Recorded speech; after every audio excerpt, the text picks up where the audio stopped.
Have you ever found yourself chasing after someone, desperate for their attention, their validation, their love, only to feel emptier and more powerless with every step? Imagine what would happen if, instead of running after her, you simply stopped. Not out of anger, not out of spite, but because you realized something much deeper. You are the source of your own power. Once you understand that, everything changes. What if, by mastering yourself, you no longer needed to chase anyone? What if, by embracing the philosophy of the Stoics, you found something far more valuable than anyone else's affection? Complete control over your mind, your emotions, and your life. This is the power of Stoicism, and today we're going to unlock it. Before we dive in, if you're ready to gain mastery over your emotions and finally stop living for someone else's approval, subscribe to this channel. Stay with us to the end of this video because we're going deep into the heart of Stoic wisdom. Wisdom that will make you rethink everything you thought you knew about relationships, power, and personal freedom. Let's begin. The illusion of control. We often believe that if we try hard enough, we can control the people around us. We can make them see us, love us, or want us. But this is a lie. The ancient Stoics understood that the only thing we truly have control over is ourselves, our minds, our reactions, our emotions. You have power over your mind, not outside events, Marcus Aurelius wrote. Realize this, and you will find strength. The illusion of control is exactly that, an illusion. And the more you chase after it, the more it consumes you. When you run after someone believing that their love or attention will make you whole, you are surrendering your power to them.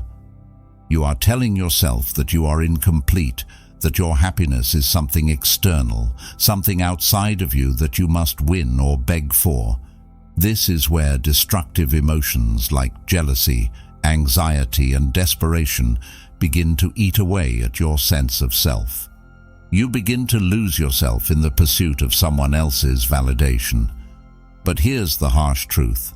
No one can complete you. No one can fill the emptiness within you except yourself.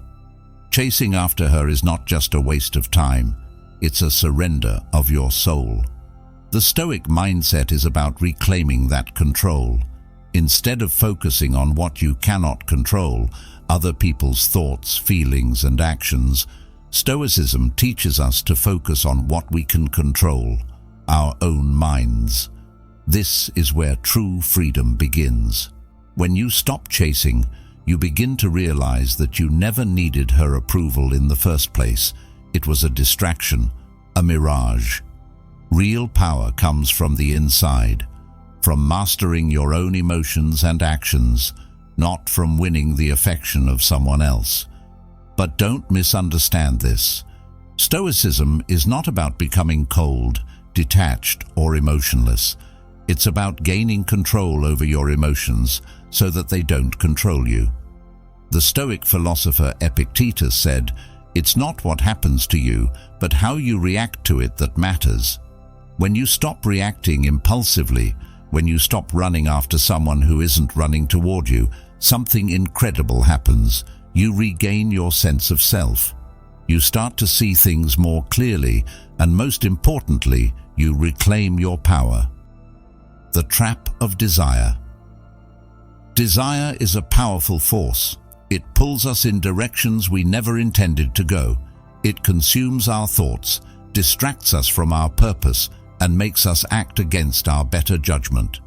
When we desire someone intensely, it can feel like we're under a spell. We lose sight of who we are, of what we value, and of the control we once had over our lives. Stoicism teaches us that desire, unchecked, is a form of suffering. It binds us to things outside of our control, and in doing so, it weakens us. Freedom is the only worthy goal in life, Epictetus reminds us. It is won by disregarding things that lie beyond our control. But what does this mean when it comes to relationships? When you're chasing after her, driven by desire, you're not free. You've placed your sense of happiness, your peace of mind, and even your sense of self-worth in her hands. And the truth is, you will never feel free until you release yourself from that dependence. Desire clouds your judgment. It makes you believe that if you just do this one thing, if you just say the right words or show the right affection, she'll see your worth. But in reality, the more you act from a place of desperation, the more you lose yourself. The Stoic philosopher Seneca said, "It is the power of the mind to be unconquerable." To become unconquerable, we must first conquer our desires. We must learn to master our impulses and not let them lead us astray. When you stop running after her, something remarkable begins to happen. You start to see things as they truly are. You're no longer blinded by desire or caught up in the fantasy of what could be. Instead, you become grounded in the present moment, fully aware of yourself and your own power. Desire can be destructive, but it can also be transformed into something powerful. When you shift your focus from chasing external validation to cultivating inner strength, you unlock the key to true freedom. But how do we do this? How do we break free from the grip of desire? The Stoics believed in the practice of detachment. Not detachment from life, but from outcomes we cannot control. It's not about giving up on relationships or love. It's about letting go of the need for them to define you. When you release that need, you become free to love more deeply, but without losing yourself in the process. The power of self-mastery. Self-mastery is at the core of Stoic philosophy. The Stoics believed that true power comes from within, from the ability to control our own minds, emotions, and actions. No man is free who is not master of himself, Epictetus teaches us. When you stop chasing after someone else, when you stop allowing your emotions to control you, you begin to master yourself, and this is where your true strength lies. Imagine this. You stop running after her. You stop obsessing over what she thinks, what she wants, or whether she'll ever come back. Instead, you turn inward. You begin to cultivate discipline, focus, and emotional resilience. You start to see that you are enough as you are, that your value doesn't depend on anyone else's recognition. This is what self-mastery feels like, and once you taste it, there's no turning back. The Stoics believed that we all have the potential to achieve this level of self-mastery, but it requires effort and practice. It's not something that happens overnight. It's a process of continually refining our thoughts, examining our emotions, and choosing how we respond to the world around us. Marcus Aurelius, one of the greatest Stoic philosophers, wrote in his journal, "Waste no more time arguing what a good man should be. Be one." This is the challenge of Stoicism: to stop talking, stop chasing, and start becoming. When you master yourself, something extraordinary happens. The world begins to respond to you differently. People are drawn to those who have a sense of inner calm, confidence, and control. They are repelled by desperation and neediness. When you stop chasing, when you embody self-mastery, you become a magnet for respect, admiration, and yes, even love. But the difference is, you no longer need it. You no longer base your worth on it, and that is the ultimate freedom. Overcoming destructive emotions. One of the most powerful teachings of Stoicism is the idea that we must overcome our destructive emotions if we are to find peace and happiness. Destructive emotions, anger, jealousy, fear, and desperation are the very things that keep us trapped in the cycle of chasing. They cloud our judgment, distort our perception of reality, and lead us down a path of suffering.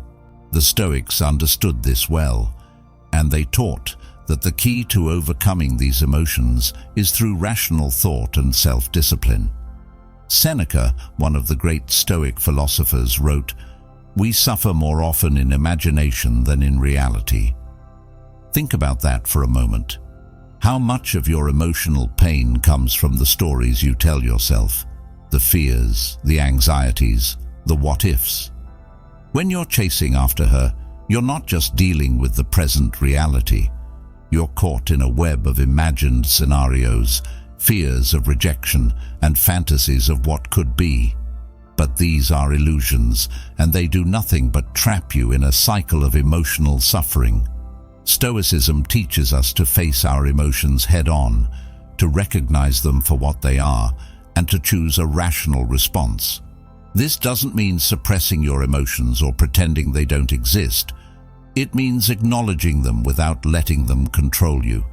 As Epictetus said, "It's not events that disturb people, it's their judgments about them." When you stop judging your emotions as weaknesses or failures, when you stop running from them, you begin to transform them into sources of strength. Overcoming destructive emotions is not about becoming emotionless. It's about mastering your emotions so that they no longer dictate your actions. It's about learning to respond to life's challenges with calmness, clarity, and courage. When you stop chasing after her, you stop feeding those destructive emotions. You begin to see that the peace you were searching for was within you all along. It wasn't something she could give you or take away. It was yours, waiting to be discovered.